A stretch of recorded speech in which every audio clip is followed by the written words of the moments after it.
Ndugu zangu Waislamu, suala la nisfu Shaaban, na wengine wanasema kwamba unasoma Yasini 3, wanafanya wenyewe magharibi, baina al-maghrib wal isha. Kuna Yasini moja ya kuongezewa umri, na nyingine ya kuzuiliwa siju na majanga, na nyingine ya kuzidishiwa riziki. Pamoja na hizo Yasini pia waenda kwa waganga kwa sababu ya kupata riziki, na hizo Yasini wanazo. Sababu si wa kweli mtu la yusalli, mtu zani, mwizi, mzinifu, mvuta bangi, fanya kadha, atataka Yasini moja akisoma umri wake uwe mrefu. Afanye nini? Avute bangi sana au afanyeje? Maelekezo ya Mtume sallallahu alaihi wasallam hakuweka hivyo kwamba watu wakisoma Yasini kwa ajili ya kupata umri mrefu. Yako wapi mambo hayo? Wala Yasini kwa sababu riziki ziwe nyingi. Yako wapi maelekezo ya Mtume sallallahu alaihi wasallam? Achilia mbali kuyanasibisha katika nisfu ya Shaaban.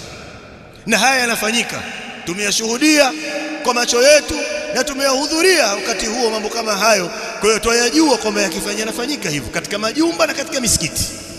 Bid'a hiyo imeletwa kwa kuitakidi kwamba ati katika usiku wa katikati ya Shaaban ndipo upangwa riziki za waja, bali kuna wengine wamekwenda mbali zaidi kwamba mtu akifa wakati huo anaenda peponi kwa sababu Allah anakuwa kwenye kikao na malaika. Kwa hiyo kama ameghafilika vile, mtu ukifa tu umepenya, yani kama vile haujaonekana.